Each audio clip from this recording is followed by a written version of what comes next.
द्वैपायनो विरह कातरया जुहाव पुत्रीति तन्मयतया तरवो विनेदुष तं सर्वभूतहृदयं मुनिमानतोऽस्मि नारायणं नमस्कृत्य नरं चैव नरोत्तमं देवीं सरस्वतीं व्यासं ततो जयमुदीरये। जय जय श्री राधारमण जय जय नवल किशोर जय गोपी चित चोर प्रभु जय जय माखन चोर कि राधे मेरी माँ तू है पिता मेरो घनश्याम इन दोनों के चरणों में मेरा बारंबार प्रणाम। सिया राम मैं सब जग जानी करो प्रणाम जोर जोग पानी। बोल भागवत भगवान की व्यास जी महाराज की सुखदेव भगवान की राधा रमण सरकार की कथा के रसिक हनुमान जी महाराज की परम मंगलमय परात्पर श्री अखिलेश्वर अकारण करुणा वरुणालय भक्तवांछ कल्पतरु तड़दित बिंदित पीतांबरधारी श्री बालकृष्ण लाल की वांगमयी प्रतिमूर्ति श्रीमद्भागवत सप्ताह कथा ज्ञान यज्ञ के इस षष्ठम दिवस की कथा में पधारे हुए समस्त संत जन भक्त जन विद्वत जन और भक्तिमती माताएं एवं बहनें, आइए हम सभी लोग नित्य भांति की तरह दो बार भगवान के नाम का संकीर्तन करते हुए और फिर अमृत रूपी कथा में प्रवेश करेंगे। सभी लोग मस्ती के साथ दो बार भगवान के नामों को जपें। श्री राधे राधे गोविंद गोविंद राधे श्री राधे राधे गोविंद गोविंद राधे श्री राधे राधे गोविंद गोविंद राधे श्री गोविंद राधे गोपाल राधे गोविंद राधे गोपाल राधे गोविंद गोविंद राधे गोपाल राधे राधे राधे गोविंद गोविंद राधे सीता राधे गोविंद गोविंद राधे सीता राधे गोविंद गोविंद राधे सीता राधे गोविंद गोविंद राधे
गोविंद राधे गोपाल राधे गोविंद राधे गोपाल राधे गोविंद राधे गोपाल राधे गोविंद राधे गोपाल राधे गोविंद राधे गोपाल राधे गोविंद राधे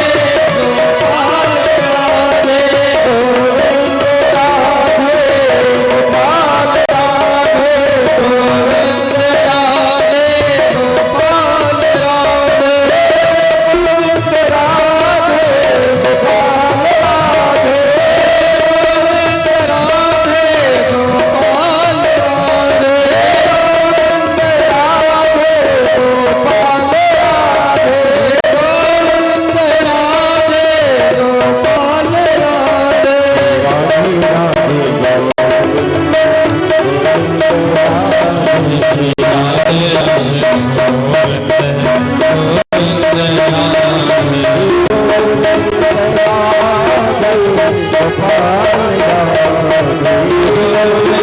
राधे गोपाल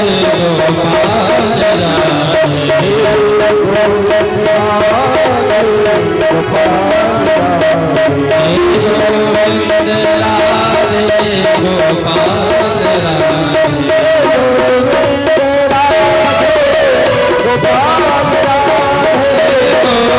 गोविंद राधे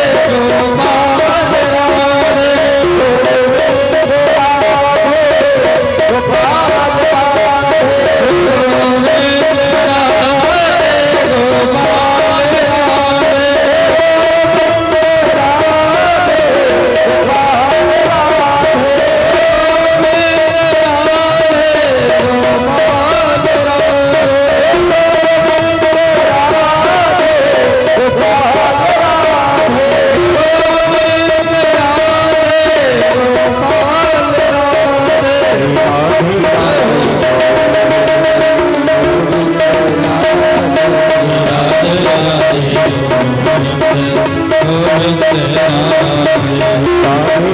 राधे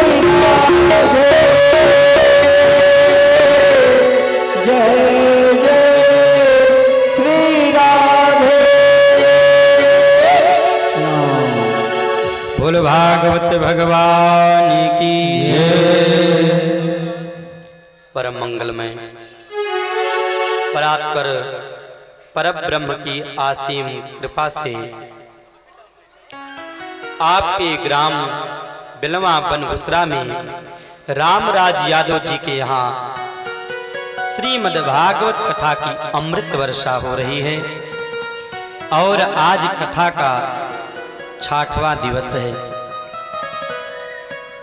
प्यारे श्रोता बंधु, जो लोग 5 दिन कथा से वंचित रह गए हों तो कम से कम 6वें दिवस में आकर के तो कथा को श्रवण करें।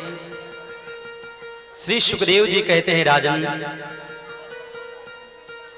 कल की कथा में आप लोगों ने यहां तक श्रवण किया कि सारे ब्रजवासी गोवर्धन भगवान की खूब सुंदर पूजन किए और 56 प्रकार का व्यंजन बना करके भोग लगाए और भोग लगाने के बाद सब लोग भगवान के नाम का कीर्तन करते हुए और गोवर्धन महाराज की परिक्रमा लगा रहे थे।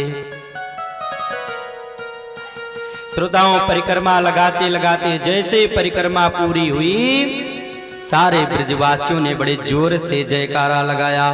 बोल गिरिराज महाराज की जय। जैसे ब्रजवासियों ने जयकारा लगाया और महाराज या जयकार ध्वनि स्वर्ग तक गई।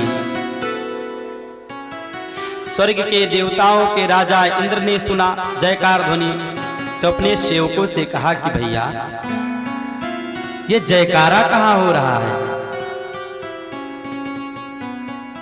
सेवकों ने कहा महाराज ये जयकारा तो ब्रिज में हो रहा है।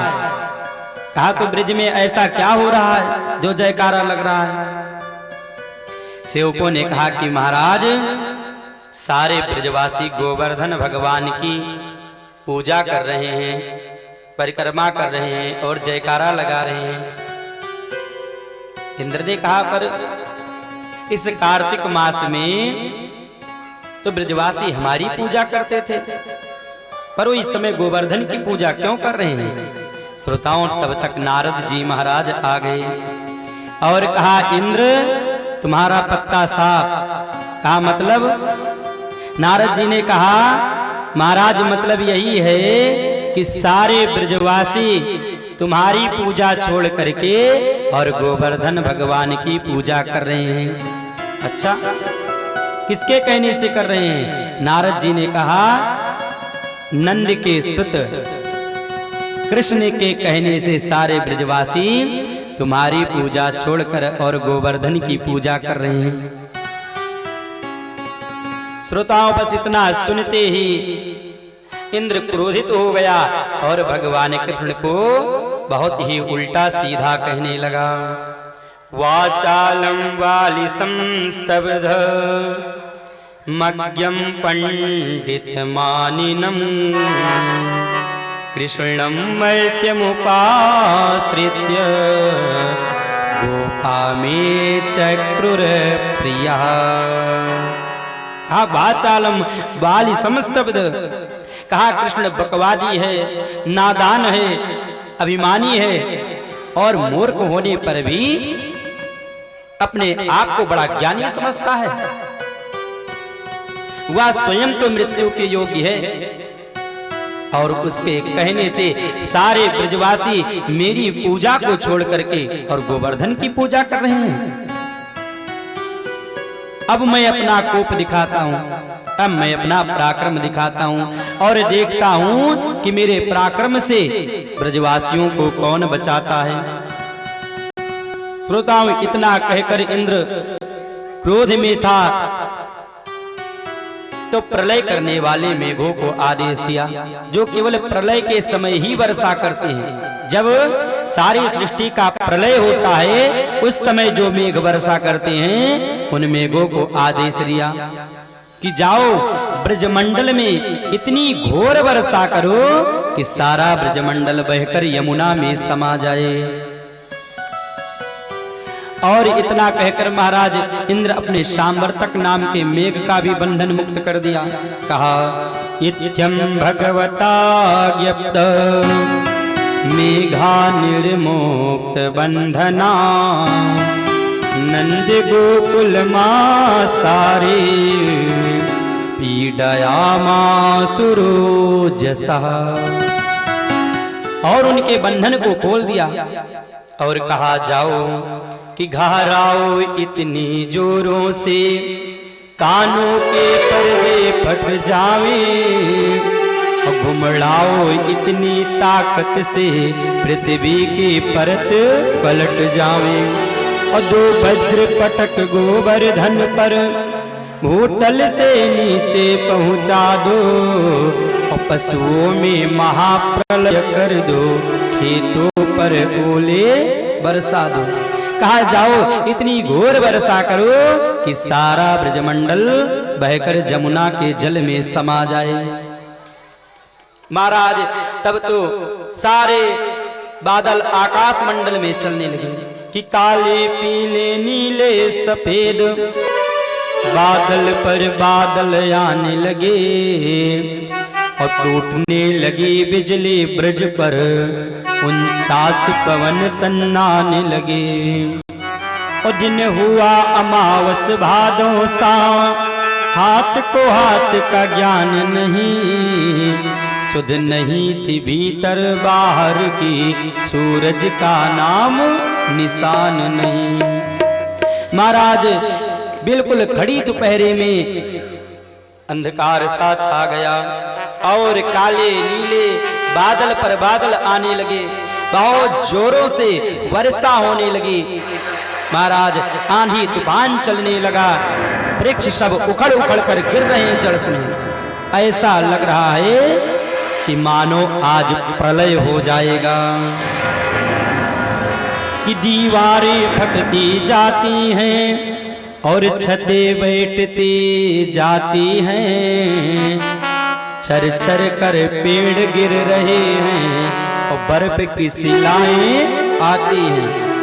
महाराज ऐसा तूफान चल रहा है, ऐसी आंधी चल रही है कि सारे वृक्ष जड़ सहित उखड़ उखड़ कर गिर रहे हैं।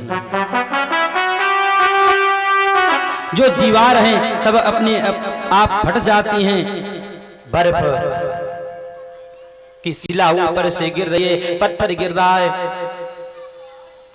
इतने घोर तूफान को देकर सारे ब्रजवासी भगवान कृष्ण की शरण में पहुंचे, प्रभु के शरण में पहुंचे और कहा प्रभु अब क्या करें, आपके कहने से हम सभी लोग गोवर्धन की पूजा किए, इसलिए इंद्र क्रोधित हो गया। भगवान कृष्ण ने कहा अच्छा ब्रजवासियों चिंता मत करो, जिसकी पूजा की हो उन्हीं के शरण में चलो। तब सारे ब्रजवासी भगवान कृष्ण और बलराम जी के साथ गिरिराज महाराज की शरण में चल दिए। वहां पहुंच करके गिरिराज महाराज के चरणों में प्रणाम किया कि हे प्रभु अब आप ही मेरी रक्षा करो। भगवान ने कहा ब्रजवासियों तुम लोग अपने अपने नेत्र को बंद कर लो। जैसे सारे ब्रजवासी नेत्र बंद किए महाराज, तो तुरंत कन्हैया गिरिराज महाराज को अपने कनिष्ठा के अंगुली के नख पर नाखून पर धारण कर लिए।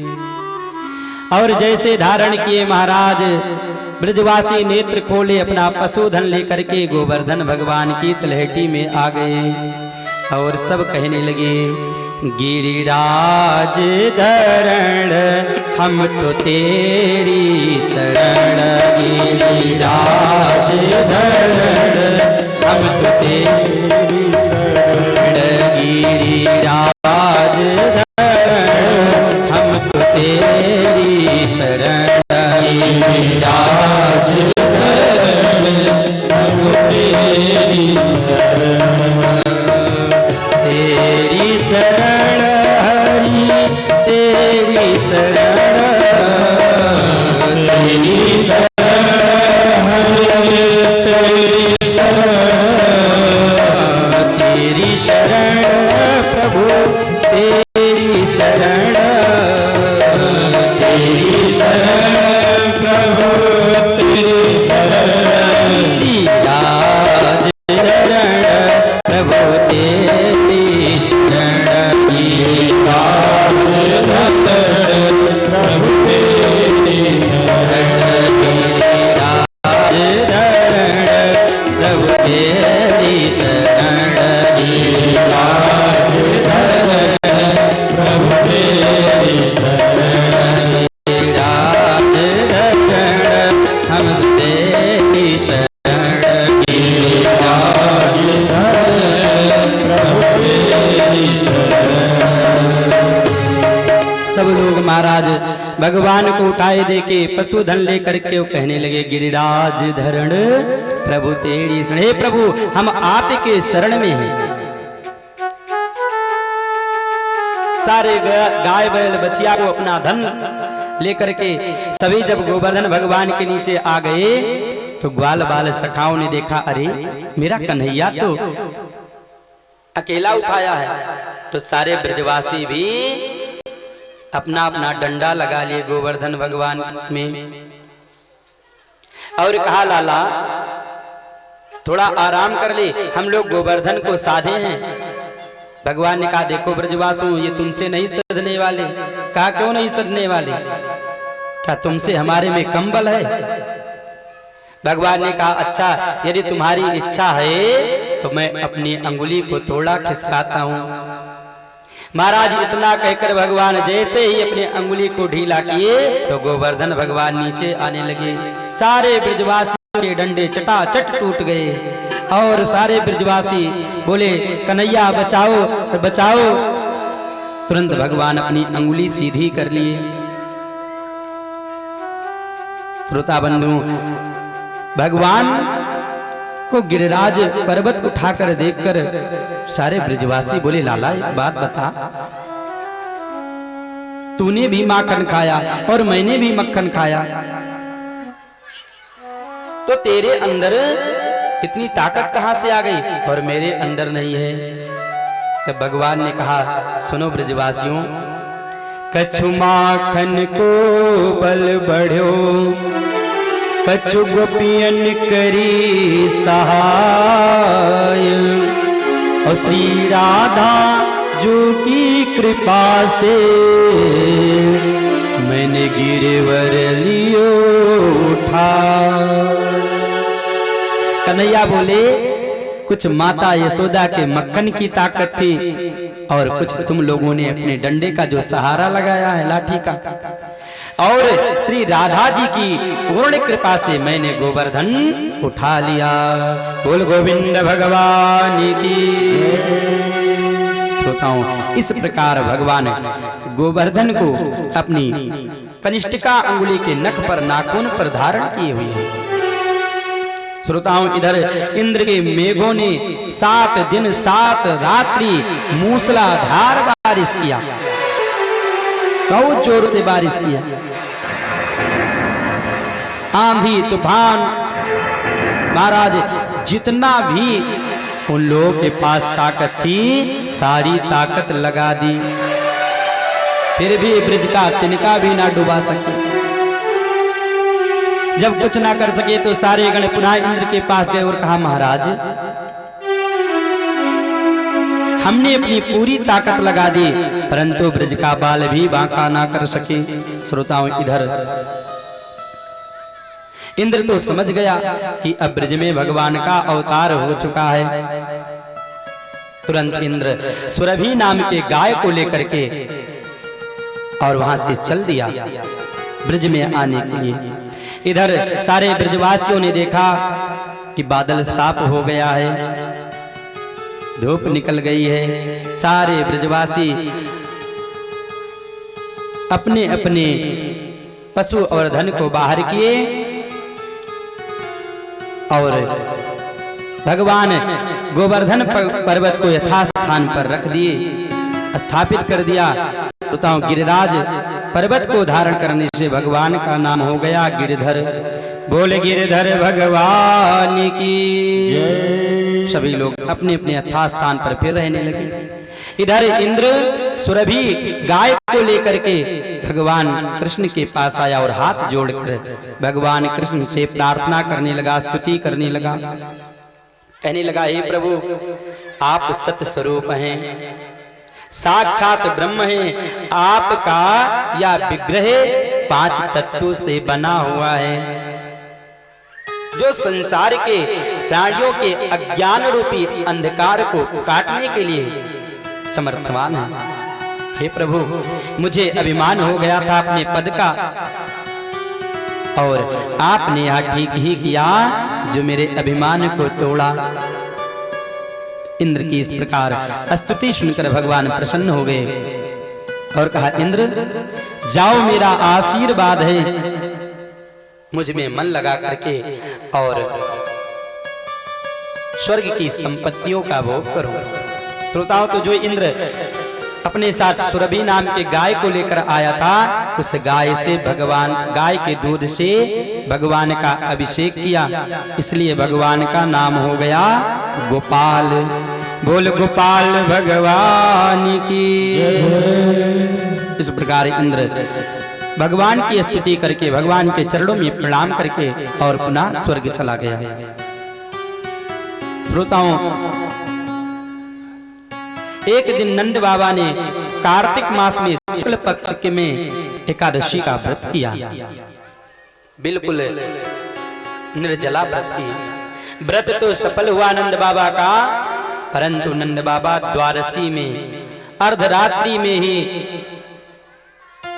गए और जमुना जी में स्नान करने लगे। नंद बाबा सोचे प्रातः काल हो गया, इसलिए रात्रि में ही जमुना जी में स्नान करने चले गए। और जैसे गए महाराज डुबकी लगाए कि वहां वरुण देवता के सेवक लोग घूम रहे, तो बाबा को पकड़ ले गए और पकड़ ले जा करके वरुण लोक में बांध दिए। सारे ब्रजवासी बाबा की खोज करने लगे और जब दोपहर तक नंद बाबा ब्रजवासियों को नहीं दिखे तो सारे ब्रजवासी भगवान कृष्ण के पास आए और कहा, लाला नंद बाबा दिखाई नहीं दे रहे हैं, इसलिए अब आप ही उन्हें ला सकते हैं। भगवान ने कहा, अच्छा। तुरंत भगवान ने ध्यान लगाया और ध्यान लगाकर भगवान समझ गए। तुरंत जमुना जी में छलांग लगाकर कूदे और वरुण लोक पहुंच गए। जैसे वरुण लोक में वरुण देवता ने भगवान श्री कृष्ण को देखा, महाराज बड़ा भारी स्वागत किया, चरणों को पखारा और सिंहासन पर बैठाया, भगवान का पूजा करने लगा और कहा, महाराज किस उद्देश्य से आपका आगमन हुआ है बताएं। भगवान ने कहा, तुम यहाँ हमारी पूजा कर रहे हो और हमारे बाबा जी को बांधकर पटके हो। वरुण देवता ने कहा, ये आपके बाबा हैं? कहा, हाँ। तुरंत सेवकों से आदेश किया, जल्द से जल्द नंद बाबा को छोड़ो। तुरंत सेवक लोग नंद बाबा का बंधन मुक्त किए। वरुण देवता ने कहा कि महाराज प्रभु, हमारे अज्ञानी सेवक ने आपके बाबा को पकड़ लिया, इसलिए मैं अपने सेवकों की तरफ से आपसे क्षमा मांगता हूं। श्रोताओं, तब भगवान श्री कृष्ण नंद बाबा को ब्रज में लेकर के आए। ब्रजवासी बोले, बाबा आप कहां चले गए थे, दिखाई नहीं दिए। तब नंद बाबा ने कहा कि ब्रजवासियों, मैं यमुना में स्नान करने गया, वहां पता नहीं कौन मुझे पकड़ लेगा, ले जाकर के बांध दिया। पर भैया जब मेरे कन्हैया आए तो मेरे कन्हैया का बड़ा भारी स्वागत किया, कन्हैया का पूजन किया। कन्हैया ने कहा, अरे मेरी पूजा करो, मेरे बाबा को बांध के रखे हो। तुरंत ही बंधन मुक्त किया। मेरे कन्हैया की तो बड़ी मान है। श्रोताओं, इस प्रकार से सभी लोग आपस में बाकी आने का आनंद मनाने लगे। बोल भक्त वत्सल भगवान की। सुखदेव जी कहते हैं, राजन अब शरद पूर्णिमा की रात्रि आ गई। तो शरद पूर्णिमा की रात्रि में भगवान ने अपनी बंसी बजाई और महाराज ऐसी बंसी बजाई कि बंसी की धुन जब गोपियों के कान में पड़ी तो सारी गोपियां आपस में कहने लगी कि कन्हैया मुझे बुला रहे हैं। और सभी कार्यों को छोड़कर गोपियां सब दौड़ती चल दी। भगवान पिता रात्रि शरदोत्पुल्लव मल्लिका वीक्षरन्तुं मनश्चक्रे योग माया मुपस्थितः। ऐसी बंसी बजाई कन्हैया ने कि उसकी कोई तारीफ ही नहीं कर सकता। कि गजब की बंसी बजती है वृंदावन बसैया की, करो तारीफ मुरली की या मुरलीधर कन्हैया की। जहाँ चलता है न काम तीर और कमानों से, वहाँ विजय नटवर की होती है मुरली की तानों से। श्रोताओं, ऐसी बंसी भगवान श्री कृष्ण बजा रहे हैं, हम आप कोई भी तारीफ नहीं कर सकता। इतनी सुंदर दिव्य बांसुरी बंसी की आवाज सुन करके सारी गोपियां आपस में तारीफ करती हुई और दौड़ती चलती।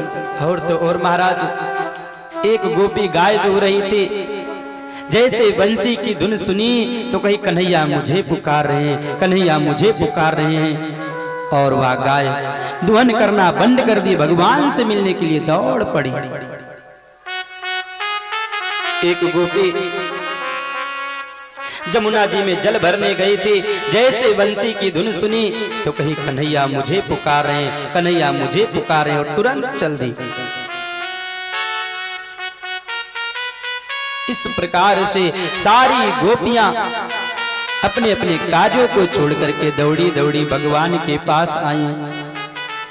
भगवान ने स्वागत किया और कहा, गोपियों, किस कारण से तुम यहां आई हो? देखो, रात्रि का समय है। रात्रि के समय में तुम लोगों को घर के बाहर नहीं जाना चाहिए। क्यों? क्योंकि रात्रि का समय बड़ा ही भयावना होता है। रजनी सा घोर रूपा घोर मनिषेविता प्रतियात व्रजम नेहा स्थेयं स्थितवे स्वमध्यमा। देखो, इस रात्रि में बड़े बड़े जीव जंतु इधर उधर भटकते रहते हैं, घूमते रहते हैं। इसलिए सुनो गोपियों, तुम लोग अपने अपने घर लौट जाओ। क्यों? क्योंकि प्रतियात व्रजम नेहा, तुम्हारे पिता, तुम्हारे पति, तुम्हारे भाई तुम्हें खोज रहे होंगे। इसलिए तुम सब अपने घर को लौट जाओ। भगवान की इस प्रेम भरी वाणी को सुनकर के गोपियों ने कहा, अरे कृष्ण, देखो, मुझे लौटने के लिए मत कहो, मुझे जाने के लिए मत कहो। एक बार प्रभु जो आपकी शरण में आ जाता है उसे दोबारा वापस संसार में जाना नहीं पड़ता। हे प्रभु, हम आपके चरणों की दासी हैं। शरण में तुम्हारी हम आए मुरारी, प्रभु दीन दुखियों के रक्षक तुम ही हो। प्रभु दीन दुखियों के रक्षक तुम ही हो।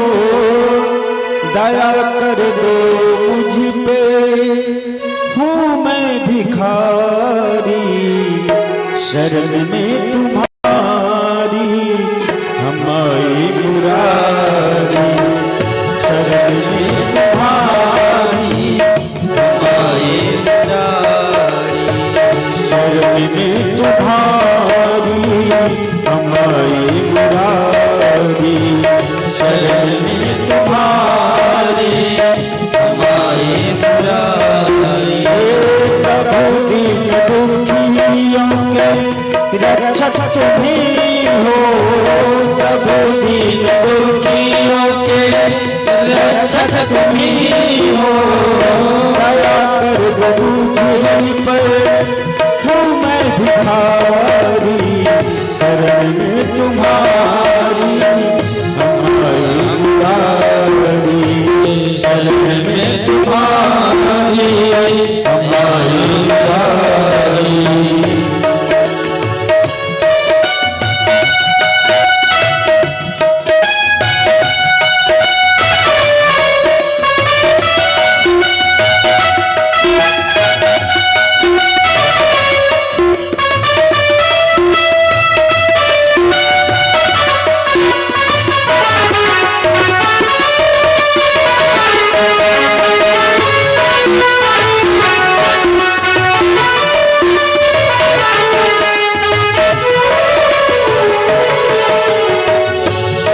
पंच को काल से कुछ भी प्यारा नहीं, पंच को काल से कुछ भी प्यारा नहीं। तुझे रसोई कहो फिर गवारा नहीं, तुझे रसोई कहो फिर गवारा नहीं। वही हाल मेरा चरण रजो तेरा, वही हाल मेरा चरण रजो तेरा। चरण में ही रखो है विनती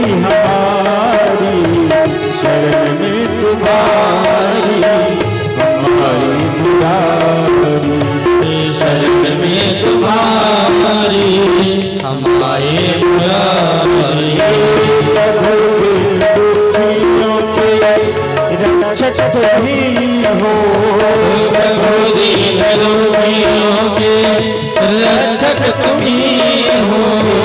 दया कर मुझे पर हूँ मैं भिखारी, शरण में तुम्हारी हमारे मुरारी, शरण में तुम्हारी हमारे मुरारी, शरण में तुम्हारी हमारे मुरारी। सारी गोपियां रो रो कर कहने लगी, प्रभु हम आपके शरण में आए हैं, हम आपके शरण में आए हैं, मुझे वापस जाने के लिए मत कहो। और प्रभु हमारे ये जो पैर है ना, ये आपके चरणों को छोड़कर एक पग भी पीछे हटना नहीं चाहते, एक पग भी पीछे मुड़ना नहीं चाहते, इसलिए प्रभु मुझे जाने के लिए मत कहो। और अब हम भला ब्रिज में जाकर क्या करेंगे? यदि हम ब्रिज में चले भी जाएं तो वहां जाकर के हम क्या करेंगे? क्योंकि मैं अपने भाई को छोड़कर आई, बंधु को छोड़कर आई, पिता पति को छोड़कर आई, इसलिए हे प्रभु अब हमें ब्रिज में जाने के लिए मत कहिए। कि भाई छोड़ा बंधु छोड़ा, छोड़ा सगा सोई, ओ मेरे तो गिरधर गोपाल, दूसरो ना कोई, दूसरो ना कोई। हे प्रभु अब तो जो कुछ है वह आप ही हमारे हैं, मुझे जाने के लिए मत कहो। श्रोताओं, जब इस प्रकार भगवान गोपियों की बात को सुने, व्याकुलता भरे वचन को सुने, तो भगवान ने कहा ठीक है, और भगवान उन समस्त गोपियों के साथ रासलीला करने लगे। श्रोताओं, रासलीला करते करते भगवान ने देखा कि गोपियों को अपने सुंदरता का अभिमान है। गोपियां मन में सोचने लगी कि मैं बहुत सुंदर हूं, इसलिए भगवान मेरे साथ रास कर रहे हैं, क्रीड़ा कर रहे हैं। तो भगवान उन गोपियों का अभिमान तोड़ने के लिए और रास के बीच से ही राधा जी को लेकर अंतर ध्यान हो गए। श्रोता बंधुओं, जैसे भगवान उस रास के बीच से अंतर ध्यान हुए ना, जब भगवान गोपियों को नहीं दिखे तो गोपियां सब रोने लगी, बिलखने लगी महाराज। और भगवान को बन बन में वह गोपियां खोजने लगी, बन बन में खोजती फिरती हैं कि कहाँ है प्रभु, कहाँ है गोविंद, कहाँ है मोहन। सारी गोपियां रो रो करके और भगवान को खोज रही हैं। जो ऐसा जानती कि प्रीत किए दुख हो, नगर ढिंढोरा पीटती कि प्रीत न करी हो। कान्हा तेरी जो हटे रह गई बात, जो हटे रह गई बात। कान्हा तेरी जो हटे रह गई बात, जो हटे रह गई बात। कान्हा तेरी जो हटे रह गई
भगवान को खोजते खोजते रोते बिलखते महाराज तुलसी जी के पास पहुंची और पूछने लगी, कच्चित तुलसी कल्याणी गोविंद चरण प्रिय सात्वाली कुलैर बिभ्रद दृष्टस्तेति प्रियोच्युतः।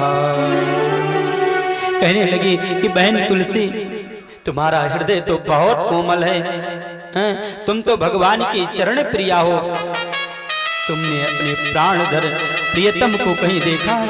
श्याम सुंदर को कहीं देखा है? गोपियों की बात सुनकर के तुलसी का पौधा हिल गया। गोपियां कहने लगी आपस में, देखो ये मुझे नहीं बताएंगे, क्यों? क्योंकि जो ये मेरी सौतन ठहरी। श्रोताओं, इस प्रकार गोपियां भगवान को खोज रही हैं और इधर भगवान राधा जी को लेकर के चले गए थे। थोड़ी दूर गए तो राधा जी ने कहा प्रभु अब हमें चला नहीं जा सकता, मैं चल नहीं पा रही हूं। भगवान ने कहा राधे तुम मेरे पीठ पर बैठ जाओ। श्रोताओं, जैसे ही राधा रानी भगवान के पीठ पर बैठने के लिए अपना चरण उठाई, भगवान वहां से भी अंतर ध्यान हो गए। जैसे भगवान गायब हुए, राधा जी ने देखा, तुरंत राधा जी मूर्छित होकर के धड़ाम से धरती पर गिर पड़ी, बेहोश हो गई। उधर सारी गोपियां भगवान को खोजते खोजते आ रही थी। राधा जी को मूर्छित अवस्था में देखी तो भगवान ने कृष्ण के नामों को लेकर के राधा जी को जगाई। राधा जी की मूर्छा भंग हुई। राधा जी ने कहा, गोपियों, जिस प्रकार से भगवान तुम्हें छोड़कर चले गए थे, वैसे मुझे भी छोड़कर चले गए।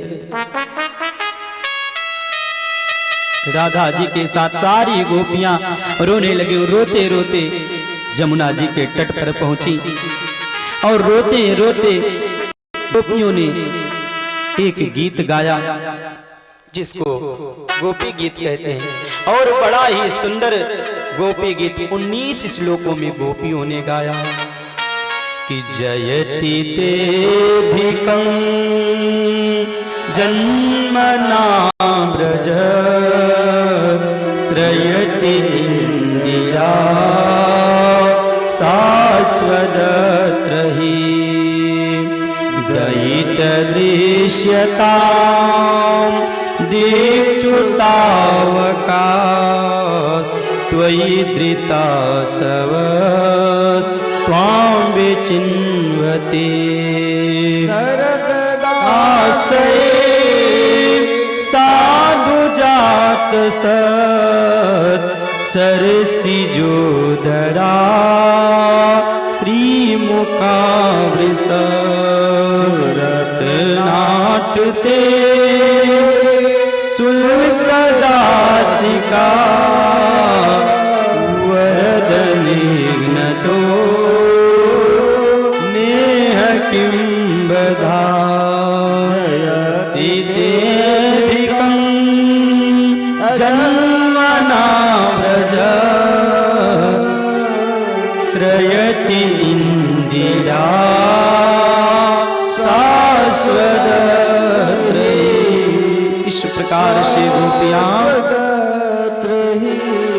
गीत गाती हुई रो रही थी और सारी गोपियां कहती हैं कि हे प्यारे, जब से आपका जन्म ब्रिज में हुआ, तब से ब्रिज की शोभा और बढ़ गई है।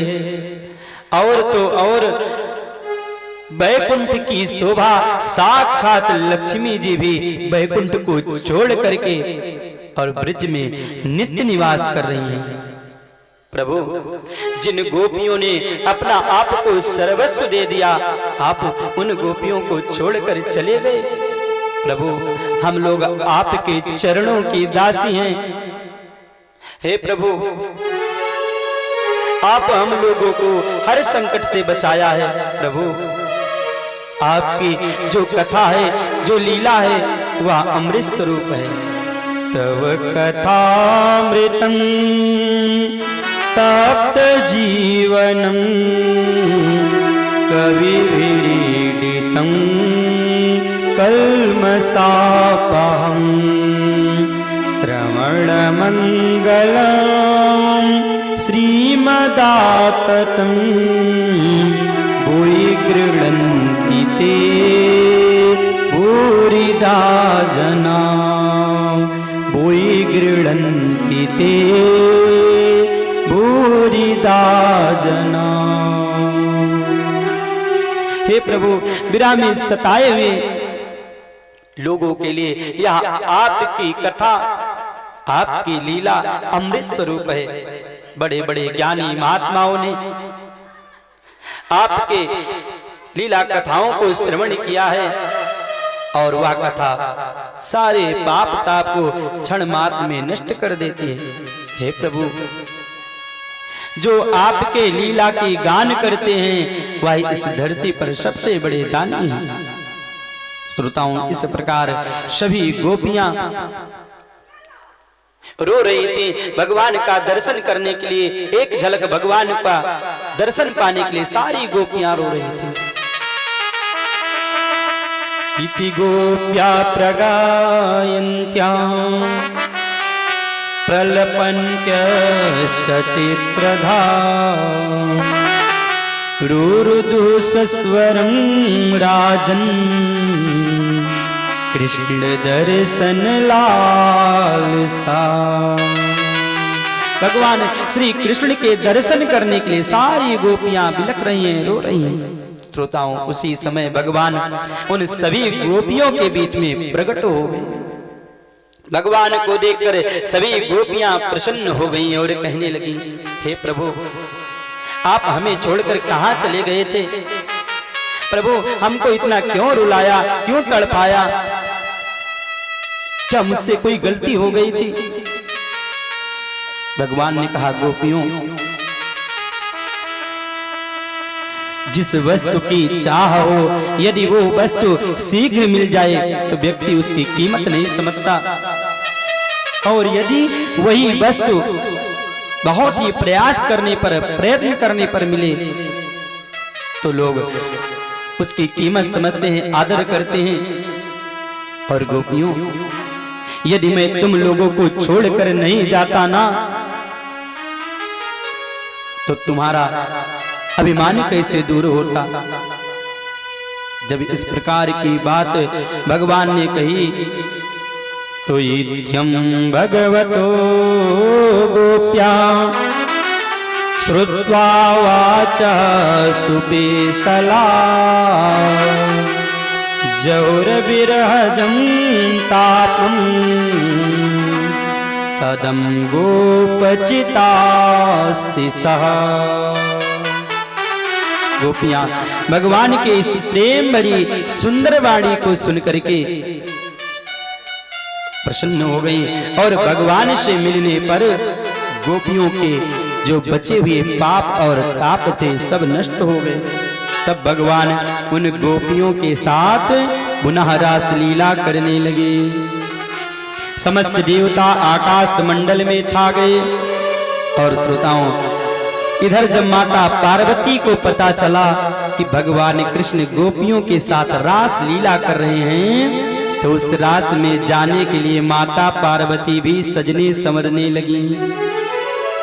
माता पार्वती श्रृंगार कर रही थी, तब तक शिव जी आ गए और बोले, देवी आज कहां जा रही हो? कहा, प्रभु आपको नहीं पता, भगवान श्री कृष्ण सभी गोपियों के साथ रास लीला कर रहे हैं, हम भी वहीं जा रहे हैं। शिव जी ने कहा, देवी तो मुझे भी ले चलो। पार्वती जी बोली, स्वामी जी, उस रास में कोई पुरुष नहीं जा सकता, वहां केवल एक ही पुरुष भगवान श्री कृष्ण ही है, इसलिए तुम नहीं जा सकते। भगवान शिव ने कहा, तो इसमें क्या बड़ी बात है, मुझे भी गोपी बना दो ना। तब माता पार्वती भगवान शिव को साड़ी पहना दी महाराज, खूब सुंदर श्रृंगार कर दी और ऊपर से घूंघट डाल दी, बिल्कुल गोपी की तरह शिव जी को बना दी। तब भगवान शिव माता पार्वती के साथ भगवान कृष्ण के रास लीला में चल दिए, और समस्त गोपियों के साथ इधर भगवान कृष्ण नाच रहे थे, रास लीला कर रहे थे। भगवान शिव भी पहुंचे और नाचने लगे। एक दिन वो बोले भंडारी बन करके ब्रज नारी गोकुल में आ गए, गोकुल में आ गए। एक दिन बोले भंडारी बन करके ब्रज नारी गोकुल में आ गए, गोकुल में आ गए।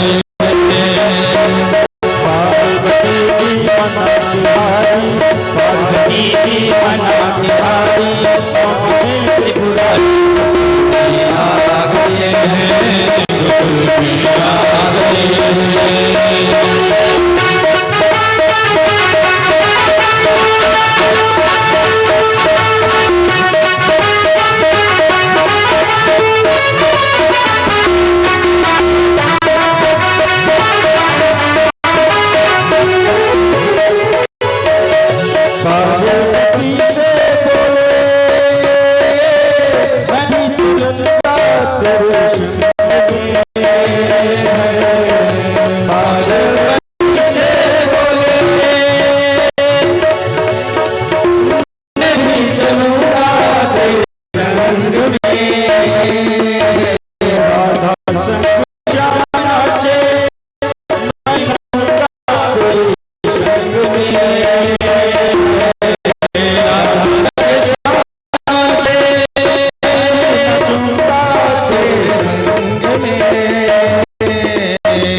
चोरा पहन के लाई, रंग चोरा पहन के साड़ी, चल चली मत बाली गोकुल में आ गए, गोकुल में आ गए।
इस रास को मैं सहेली तेरी ऐसा बताना ब्रजराज को है। मैं सहेली तेरी ऐसा बताना ब्रजराज को, ब्रजराज को। राग जूड़ा पहन के साड़ी, राग जूड़ा पहन के साड़ी, चल चले गली आ गए हैं, गोकुल आ गए हैं।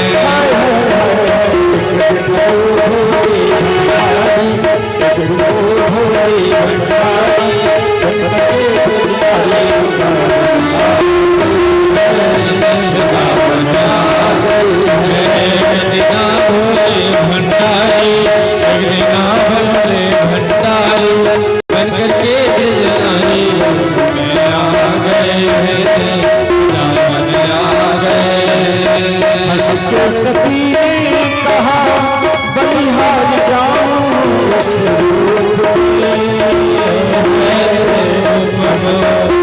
हंस के सती ने कहा बलिहार जाऊं इस रूप में है। एक दिन तुम्हारे लिए आए मुरारी इस रूप में।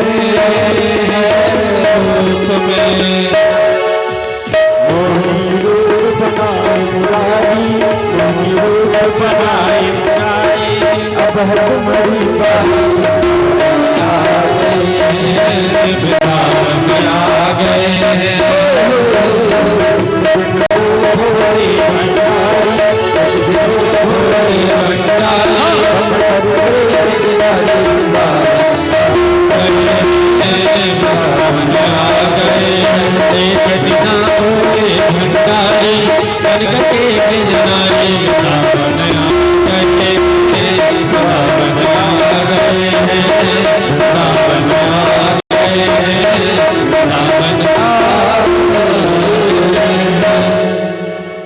महाराज भगवान शिव माता पार्वती के साथ कन्हैया के रासलीला में प्रवेश किए और नाचने लगे।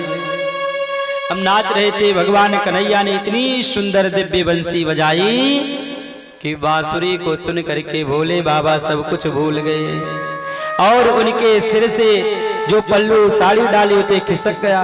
अब भगवान शंकर की जैसे दाढ़ी मूछ दिखी तो भगवान कृष्ण हंसने लगे, कहा जय हो भोले बाबा। और महाराज हंसे। भगवान शिव कन्हैया के रासलीला में प्रवेश किए, इसलिए उनका नाम हुआ गोपेश्वर। बोल गोपेश्वर नाथ भगवान की जय हो। बंधु भगवान श्री कृष्ण इस प्रकार से सभी गोपियों के साथ महारास किए, नृत्य किए। जैसे एक छोटा सा बच्चा अपने प्रतिबिंबों के साथ खेलता है, उसी प्रकार भगवान समस्त गोपियों के साथ रास लीला किया और सबों का मनोरथ पूर्ण किया। परीक्षित ने कहा, गुरुदेव भगवान तो धर्म की स्थापना के लिए अवतरित हुए थे, फिर प्रभु ने पराई स्त्रियों के साथ रास लीला क्यों किया? क्या पराई स्त्रियों के साथ नाचना अच्छा है? सुखदेव जी कहते हैं, राजन भगवान निष्कामी है और फिर समर्थवान है, और समर्थवान व्यक्ति कुछ भी करे उसे कोई दोष नहीं लगता। क्यों? क्योंकि जो कुछ भी वह करेगा वह सबके हित और सबके कल्याण के लिए ही करेगा।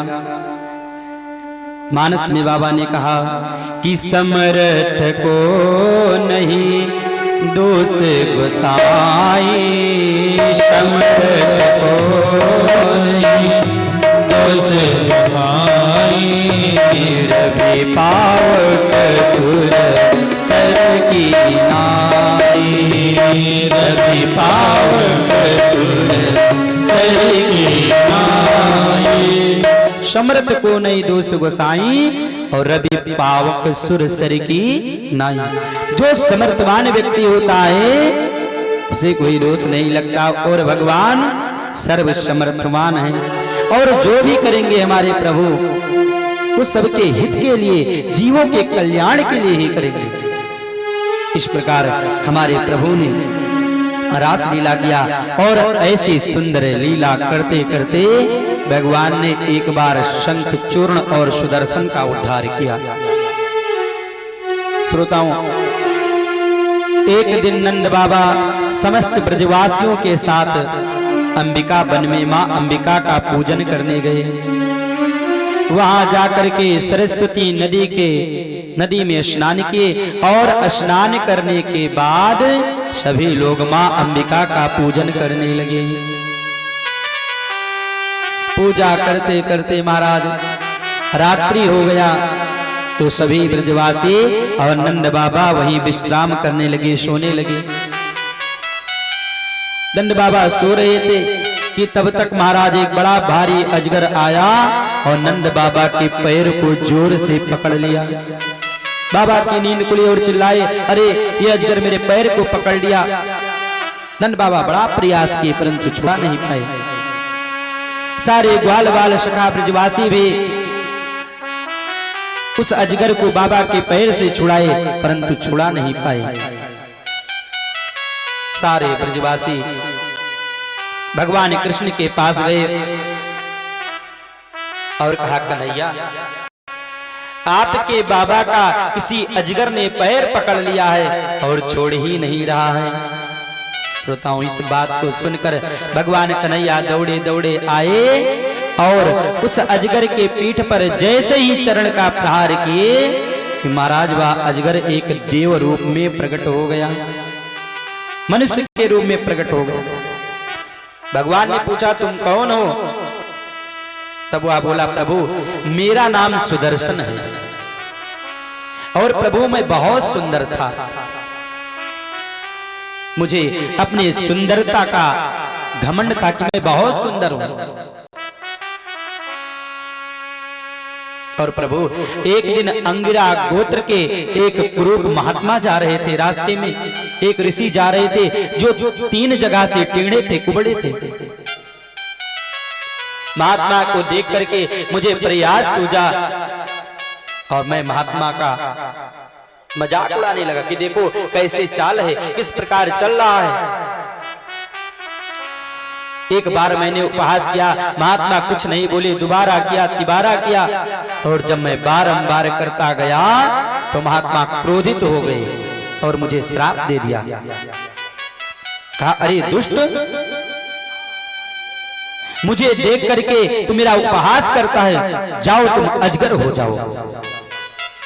प्रभु उनके श्राप से मैं अजगर योनि में अब तक बना पड़ा था, पर आपकी कृपा हुई और आज मुझे अपना शरीर प्राप्त हुआ। इस प्रकार से भगवान की स्तुति किया, भगवान उसको मुक्त किए सुदर्शन कर। श्रोताओं, बड़े भारी संकट से नंद बाबा छूट गए। सारे ब्रजवासी बाबा नंद से बड़े प्रेम पूर्वक गले मिले और ब्रजवासियों का बड़ा विस्मय हुआ। सारे ब्रजवासी भगवान कृष्ण को देवता समझने लगे मन में। और जो वहां उन लोगों का पूजन का कार्य बचा था वो पूजन पूर्ण करने के बाद सारे ब्रजवासी पुनः वृंदावन लौट आए। बोले भक्त वत्सल भगवान की। श्रोता बंधुओं, एक दिन भगवान श्री कृष्ण और बलराम जी अपने गोपियों के साथ रात्रि में विहार कर रहे थे, घूम रहे थे कि महाराज उसी समय एक शंखचूर्ण नाम का यक्ष आया और भगवान कृष्ण और बलराम जी के गोपियों का हरण करके और ले गया। तब भगवान कृष्ण उस दैत्य की इस प्रकार चेष्टा देखकर उसको पकड़ करके मार दिए और उसके सिर में जो चमकीली मणि लगी हुई थी उस मणि को निकाल करके भगवान कन्हैया अपने बड़े भैया दाऊ दादा को दे दिए। इस प्रकार से भगवान ने शंखचूर्ण का उद्धार किया। श्रोताओं, इसके बाद गोपियों ने बड़ा ही सुंदर युगल गीत को गाया है। और युगल गीत की कथा सुनाने के बाद श्री सुखदेव जी महाराज कहते हैं, राजन, एक दिन ब्रज में अरिष्टासुर नाम का दैत्य आया, बैल का रूप बना करके, और महाराज सारे ब्रजवासियों को डराने लगा।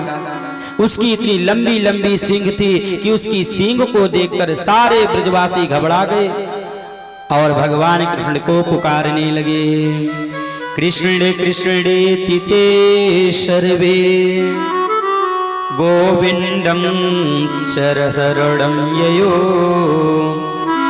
भगवान तदवीच गोकुलम भयते द्रुतम। हे कृष्ण, इस भय से हमको बचाइए। उन ब्रजवासियों की इस प्रकार पुकार सुनकर भगवान कृष्ण दौड़े दौड़े आए और उस अरिष्टासुर की गर्दन को पकड़ करके ऐसे मड़ोड़े जैसे कोई गीले कपड़े को निचोड़ता हो। इस प्रकार भगवान अरिष्टासुर के गले को मड़ोड़ करके मार डाला। सो उसका गोविंदाय नमो नमः हो गया। बोल गोविंद भगवान की जय। सुखदेव जी कहते हैं, परीक्षित, भगवान की लीला अत्यंत अद्भुत है। इधर जब उन्होंने अरिष्टासुर को मार दिया तो भगवान में नारद जी, जो लोगों को जल्दी से भगवान से मिला देते हैं, वो नारद जी नारायण नारायण करते हुए और कंस के पास आ गए। कंस ने बड़ा भारी स्वागत किया। नारद जी ने कहा कि कंस, तुम्हारे साथ धोखा हुआ है क्या? अरे जिस कन्या को तू मार रहा था, आकाश में उड़कर चली गई थी, वह कन्या देवकी की नहीं थी, वह कन्या यशोदा की थी, यशोदा की पुत्री थी। और जो नंद बाबा के यहाँ कृष्ण और बलराम हैं, वो देवकी के पुत्र हैं। तुम्हारे भय से वसुदेव ने उन्हें अपने मित्र नंद बाबा के यहाँ छुप करके छोड़ दिया था। और तो और देखो, तुम्हारे जितने अनुचर दैत्य गए हैं, सभी दैत्यों का कृष्ण और बलराम जी ने ही मारा है। जैसे इस बात को सुना महाराज कंस क्रोधित हो गया और तुरंत ही वसुदेव जी को मारने के लिए अपनी तलवार निकाल ली। नंद बाबा जैसे मारने के लिए चला, नारद जी ने हाथ पकड़ लिया। अरे राजन, मारो मत, अब जिसे मारना है उसको देखो, जो आपको मारने वाला है उसके लिए कोई व्यवस्था करो। नारद जी के कहने पर कंस ने वसुदेव जी को मारा नहीं, परंतु वसुदेव और देवकी के हाथ में हथकड़ी लगा दी, पांव में बेड़ी लगा दी और पुनः कारागृह में बंद कर दिया, जेल में बंद कर दिया। तब देवर्षि नारद इतना कहकर के वहां से चले गए। श्रोताओं, तब कंस एक केसी नाम के दैत्य को बुलाया और कहा, जाओ कृष्ण और बलराम को मार डालो।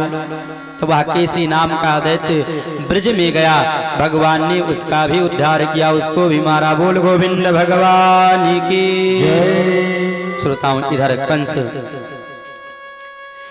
बहुत बड़ा धनुष यज्ञ का आयोजन किया, मेला किया। और महाराज उस यज्ञ में सभी को आमंत्रित किया। अक्रूर जी को बुलाया और अक्रूर जी को अपने पास बैठा करके अक्रूर जी का हाथ अपने हाथ में रख करके कहा कि अक्रूर, हे अक्रूर जी, आप तो बड़े रानी हैं और सब तरह से आप मेरे आदरणीय हैं, इसलिए आप मेरा एक मित्रोचित काम कीजिए। गच्छ नंद व्रजम तत्र सुतावानक दुंदुभे आसातिता विहानेन रथेनानय माचिरम। आप मेरा एक मित्रोचित काम कीजिए। क्या? आप नंद राय के यहाँ चले जाइए और उनके यहाँ रह रहे कृष्ण और बलराम को यहाँ ले आइए मेला देखने के बहाने से, और जब यहाँ ले आओगे तो मैं उन्हें कुएला पीड़ हाथी से मरवा डालूंगा, और यदि वह कृष्ण और बलराम उससे बच गया तो अपने पहलवानों के द्वारा मरवा डालूंगा, और यदि पहलवानों से भी बच गया तो मैं स्वयं अपने हाथों से उसका वध कर डालूंगा। इसलिए आप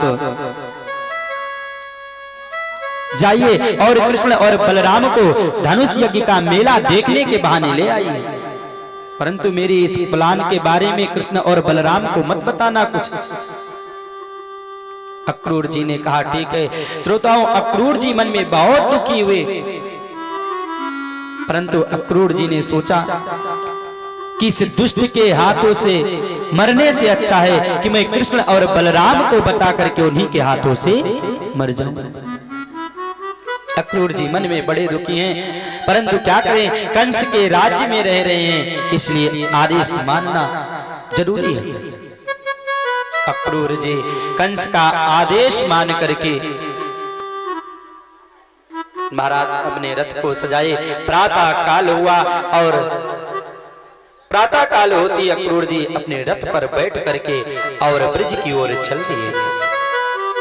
श्रोताओं, इधर नारद जी जब कंस को यह सूचना दिए तो कंस को बता करके भगवान के पास आए, कन्हैया के पास, और कहा प्रभु देवर्षि रूप संगम्या भागवत प्रवरो नृपा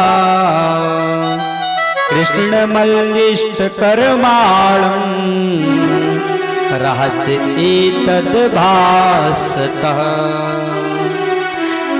भगवान कृष्ण के चरणों में नारद जी ने प्रणाम किया और कहा हे प्रभु, अब आप देर मत कीजिए और जल्द से जल्द इस कंस को मार डालिए।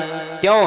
क्योंकि आपने पृथ्वी का भार उतारने के लिए ही अवतार धारण किया है,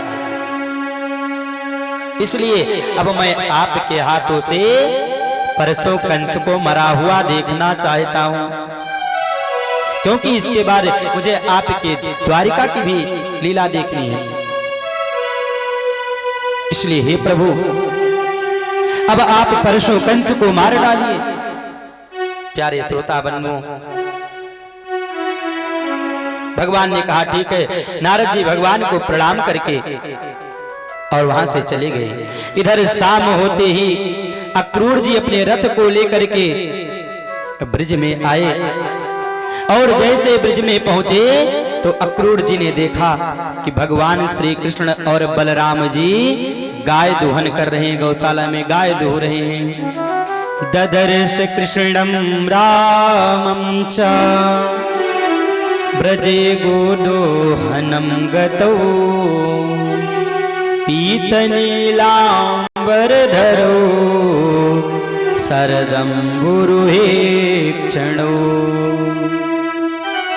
गाय दोहन करते समय श्याम सुंदर कृष्ण पीतांबर धारण किए हुए हैं, पीतांबर पहने हुए हैं, और गौर बलराम जी नीलांबर धारण किए हुए हैं। यह देख करके अक्रूर जी साष्टांग भगवान कृष्ण और बलराम जी के चरणों में लौट गए, प्रणाम करने लगे। भगवान ने पीछे मुड़ करके देखा तो कहा अरे तो अक्रूर चाचा हैं। कृष्ण और बलराम अक्रूर जी को उठा करके हृदय से लग लिया, और एक हाथ कृष्ण और एक हाथ बलराम जी पकड़ करके अक्रूर जी को अपने महल में ले गए। महल में ले जाकर के पलंग पे बैठाया, स्नान कराया, चरणों को धुला, नवीन वस्त्र दिया। उस वस्त्र को अक्रूर जी पहने और फिर भोजन कराए, और भोजन कराने के बाद सुगंधित माला भेंट करे, और फिर तांबूल लौंग इलायची ग्रहण करा करके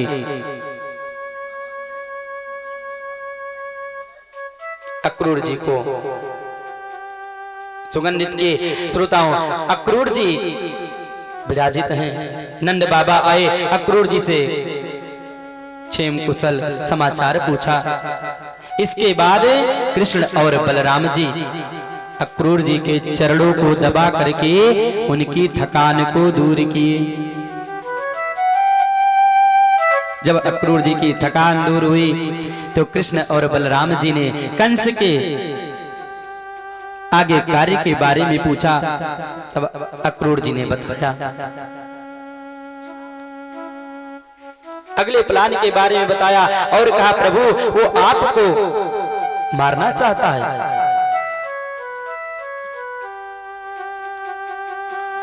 सारा प्लान कंस का बता दिया। भगवान कृष्ण ने कहा चाचा जी ये बात ब्रजवासियों को मत कहना, ब्रजवासियों को मत बताना। अक्रूर जी ने कहा ठीक है। श्रोताओं तुरंत भगवान कृष्ण नंद बाबा के पास आए और कहा, बाबा हम मथुरा का मेला देखना चाहते हैं, मथुरा की शोभा देखना चाहते हैं। नंद बाबा ने कहा ठीक है। और तुरंत ही नंद बाबा सारे ब्रज में खबर भिजवा दी, घोषणा करवा दी कि जिस जिसको मथुरा का मेला देखना हो, शोभा देखना हो, वो सब तैयार हो जाएं। इधर जैसे गोपियों को पता चला कि भगवान कृष्ण हम लोग को छोड़ करके जा रहे हैं, प्रातः काल होते ही चले जाएंगे, सारी गोपियां आपस में रोने लगी और विधाता को कोसने लगी। अहो विधातस तव न क्वचे दया, संयोज मैत्रा प्रणयेन देहिना। सारी गोपियां कहने लगी, हे विधाता तू बड़ा क्रूर है, तू बड़ा क्रूर है। पहले तो दो प्रेमियों को मिलाता है और दोनों प्रेमी पूर्ण रूप से मिल नहीं पाते कि तब तक तुम दोनों को अलग करवा देता है। अरे विधाता सचमुच तुम्हारे अंदर दया नहीं। तब एक सखी बोली, अरे बहन तू विधाता को यूं क्यों कोसती है? कृष्ण और बलराम को नहीं देखती? ये भी तो हम लोग को छोड़कर जाने के लिए तैयार हो गए। इनको भी तो सोचना था कि न जाएं, परंतु तुरंत छोड़कर जाने के लिए तैयार हो गए। फिर एक गोपी बोली बहन अरे ये अक्रूर ही हम लोगों के लिए क्रूर बन करके आया है, जो हमसे हमारे प्राणधन प्रियतम भगवान श्री कृष्ण और बलराम जी को हमसे दूर ले जाने आया है। अरे अक्रूर ही क्रूर है। श्रोताओं इस प्रकार से गोपियां रात भर रोती रही, आपस में बात करती रही, भगवान गोविंद के नाम को जोर जोर से पुकारती रही। गोविंद दामोदर माधवेति, हे गोविंद, हे माधव, हे दामोदर। उच्च उच्च स्वर में गोपियां सब भगवान को पुकार रही थी। श्रोताओं जब सुबह हुआ, प्रातः काल हुआ, अक्रूर जी रथ सजाए और कृष्ण से कहा कि कृष्ण बलराम जी अब चलो। जैसे ही भगवान श्री कृष्ण और बलराम जी उस रथ पर बैठे, महाराज तुरंत यशोदा माता रथ के सामने आ गई। 100 साल की बूढ़ी माँ सामने आ गई और रोने लगी, कहीं लाला मुझे छोड़कर मत जाओ, मुझे छोड़कर मत जाओ। कन्हैया ने कहा कि माँ मैं परसों आ जाऊंगा, परसों आगमिष्यामि, मैं परसों आ जाऊंगा, मुझे जाने दो। यशोदा माँ रो रही है, कह रही लाला मैं तुम्हारे बिना कैसे रहूंगी?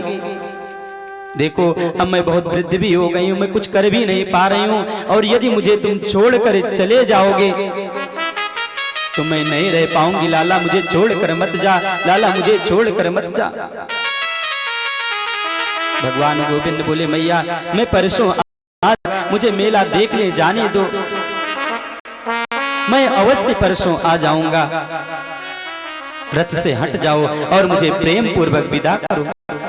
श्रोताओं तब तक सी गोपियां आ गईं और सारी गोपियां रोने लगी, बोली कृष्ण मुझे छोड़कर मत जा, मुझे छोड़कर मत जा।